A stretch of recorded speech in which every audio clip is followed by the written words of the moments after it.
ये टॉपिक हमने दिया था हेनरी बैकराल, ठीक है। रेडियो एक्टिविटी की यूनिट बी बैकराल हेनरी, वो बाद में। पहली बात है रेडियो एक्टिविटी होती क्या है। आप लोगों ने पीरियोडिक टेबल पढ़ा, पीरियोडिक टेबल में कितने एलिमेंट होते हैं? 118।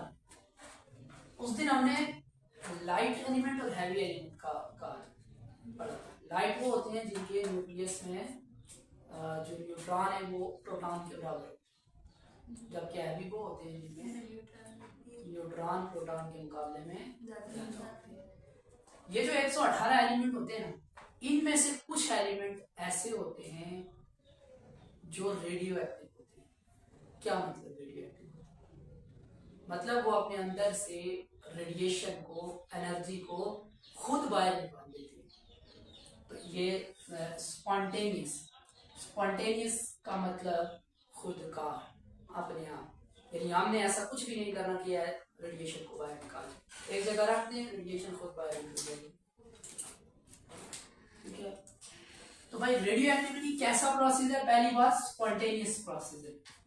जैसे हम कहते हैं यूरेनियम है या पोलानियम है, ये अगर पोलानियम है आप इसे रख दें, थोड़ी देर बाद ये क्या करेगा, ये रेडिएशन को बाहर निकाल देगा। क्या ये रेडिएशन हमें नजर आई? नहीं नजर आती, रेडिएशन हमें नजर नहीं आती। तो ये रेडिएशन को खुद बाहर निकालेगा। बाहर निकालने का मतलब इमिशन। तो रेडियो एक्टिविटी प्रोसेस है, स्पॉन्टेनियस प्रोसेस है। इमिशन है किसकी? रेडिएशन की या पार्टिकल। कहां से? By unstable nuclear. Unstable nuclear क्या मतलब? एक होता है स्टेबल, एक होता है अनस्टेबल। जिन न्यूक्लियस के पास एनर्जी बहुत ज्यादा होती है वो अनस्टेबल होता है।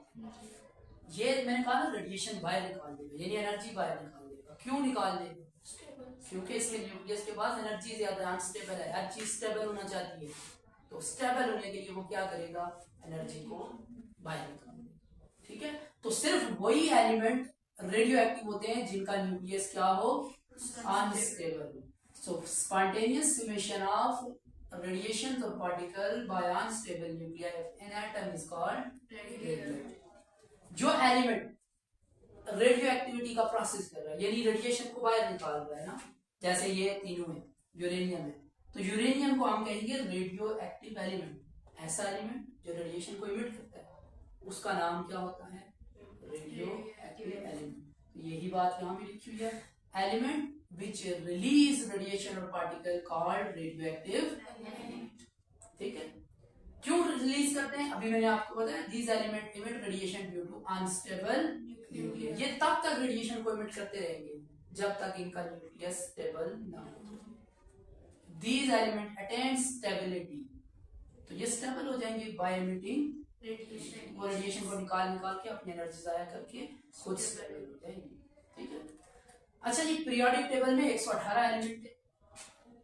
एटॉमिक नंबर 82 से ऊपर, एटॉमिक नंबर 82 से ऊपर जितने एलिमेंट है वो सारे रेडियो एक्टिव नहीं है। वैसे हम ये कह सकते हैं कि एटॉमिक नंबर जिनका ग्रेटर देन 82 है वो रेडियो एक्टिव है, लेकिन सारे नहीं होते।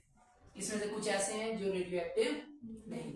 असल में ये जो रेडियो एक्टिविटी का प्रोसेस है ना, हम ये नहीं बता सकते ये कब होगा, कितनी देर होगा, कब तक होता रहेगा। यानी ये यूरेनियम अगर रेडिएशन को बाहर निकालेगा, हम नहीं बताएंगे, हम नहीं बता सकते कब निकालेगा, कितनी देर में निकालता रहेगा। इसीलिए हम इसे एक स्पॉन्टेनियस प्रोसेस कहते हैं। ठीक है, तो 82 से जो ग्रेटर है उनमें मोस्टली जो है वो रेडियो एक्टिव होते हैं, रेडिएशन को इमिट करते हैं, लेकिन जरूरी नहीं है, कुछ इसमें भी अनस्टेबल न्यूक्लियर वाले मौजूद हैं।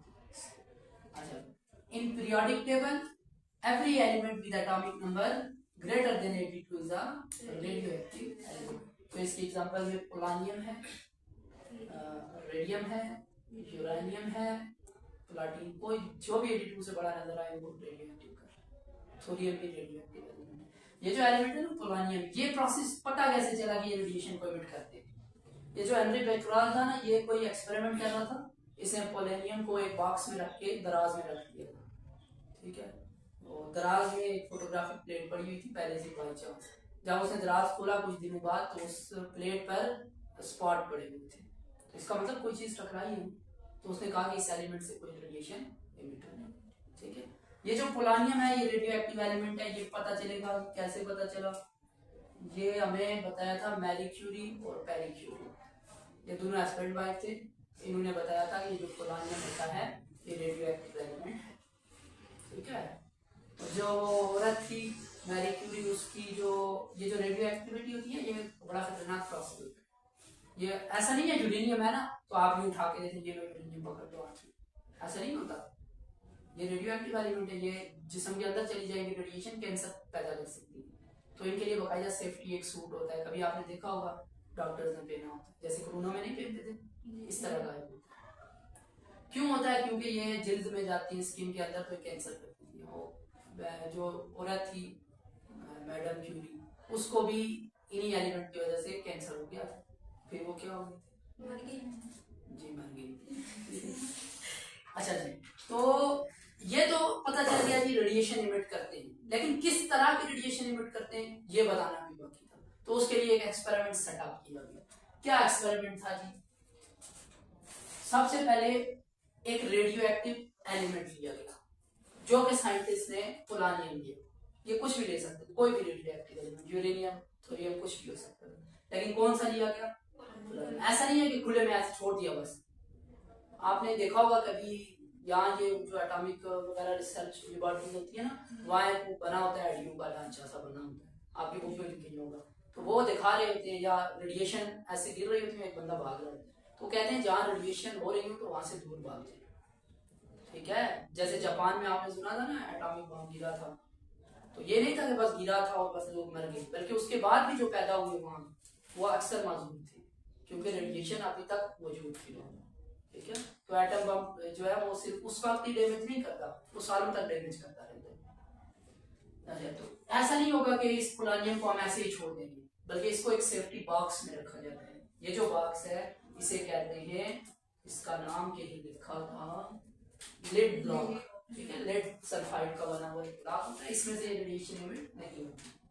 तो क्या है जी एक्सपेरिमेंट में? Place any radio active element in that block when radiation emit from element. इस एलिमेंट से रेडिएशन क्या होगी? इमिट होगी। साइंटिस्ट ने क्या किया? उन्होंने इलेक्ट्रिक फील्ड अप्लाई की। एक चार्ज प्लेट जिस पर पॉजिटिव चार्ज थे नीचे रखी, दूसरी चार्ज प्लेट जिस पर नेगेटिव चार्ज थे वो ऊपर रखी। जैसे उन्होंने ये काम किया, आगे एक फोटोग्राफिक प्लेट लगाई जिस पर P15 की कोटिंग की हुई है, पहले भी ये पढ़ा था ना जी। जब इस पर कोई चीज टकराई, इस पर व्हाइट स्पॉट पड़ेगी, तो साइंटिस्ट ने देखा रेडिएशन नजर नहीं है। उन्होंने देखा कि एक स्पॉट यहाँ पड़ा, एक यहाँ पड़ा और एक यहाँ बिल्कुल रेड में पड़ा। ठीक है, अब ये स्पॉट क्यों पड़े, इसका क्या मतलब है? इसका मतलब यह है कि यहाँ से कोई चीज इधर जाके टकराई जाएगी। अच्छा देखो, ये जो दरमियान वाला ये तो बिल्कुल सीधा गया, सीधा गया ना, तो पहले दरमियान वाले को ड्रा करते हैं, ये रेडिएशन बिल्कुल सीधी गई है। ठीक है, फिर ये है जो ये बेंड हुई है, और फिर इसका मतलब एक नीचे भी बेंड हुई, तीन रेडिएशन। ठीक है, इसीलिए इसकी तीन टाइप्स बनती है, अल्फा, बीटा और गैमा, तीन टाइप्स की बनेगी इसकी। अच्छा जी, तो ये जो एलिमेंट थे passing through the electric field, जब ये इलेक्ट्रिक फील्ड में से गुजरे हैं, then these radiation deflect on photographic plate. मुझे एक बात बता दे, ये जो रेडिएशन है ब्लू कलर में, ये सीधी जाते जाते ऊपर मुड़ती, इस पर कौन सा चार्ज होगा? किस वजह से होगी? देखो ऊपर कौन सी प्लेट है? नेगेटिव, पॉजिटिव होगा, तो इस पर कौन सा होगा? पॉजिटिव, इस पर होगा पॉजिटिव। इसका नाम रखा साइंटिस्ट ने अल्फा रेज या अल्फा पार्टिकल। ठीक है, ये पता ये जो रेड कलर में नीचे बेंड हो गई है, नीचे पॉजिटिव प्लेट है, तो इस पर नेगेटिव होगा तभी बेंड हुई है, इसका नाम रख दिया जी बीटा पार्टिकल या बीटा रेज। और ये जो दरमियान में से गुजरी है, ये तो डायरेक्ट ही नहीं, इस पर कौन सा चार्ज? इस पर कोई चार्ज नहीं है, ये न्यूट्रल है, उसका नाम है गामा रेज। ठीक हो गया? तो इस एक्सपेरिमेंट ने ये डिफाइन कर दिया कि ये जो रेडियो एक्टिव एलिमेंट में रेडियो एक्टिविटी का प्रोसेस होता है, जो रेडिएशन इमिट करती है, ये तीन तरह की रेडिएशन होती है। पहली अल्फा पार्टिकल क्या होंगे जी? अच्छा, ये वो पार्टिकल है जो किसकी तरफ मूव कर गए? Towards the negative plate. तो इन पर कौन सा चार्ज होगा? पॉजिटिव चार्ज होगा। बाद में साइंटिस्ट ने जब चेक किया तो उन्होंने ये पाया कि इनका बिहेवियर या इनका न्यूक्लियस बिल्कुल ऐसा ही है जैसे हीलियम का। ठीक है, ये हीलियम के पूरे एलिमेंट की बात नहीं है, हीलियम के न्यूक्लियस की बात है। तो जब भी हम अल्फा पार्टिकल लिखेंगे ना तो उसको हम यूं लिख सकते हैं, हीलियम 224। ठीक है, बीटा पार्टिकल क्या है? जो नेगेटिव पॉजिटिव प्लेट की तरफ बेंड हुए वो क्या थे? Move towards the positive plate. तो इन पर कौन सा चार्ज होगा? नेगेटिव यानी कि इलेक्ट्रॉन। ठीक है, बीटा पार्टिकल का ये सिंबल होगा।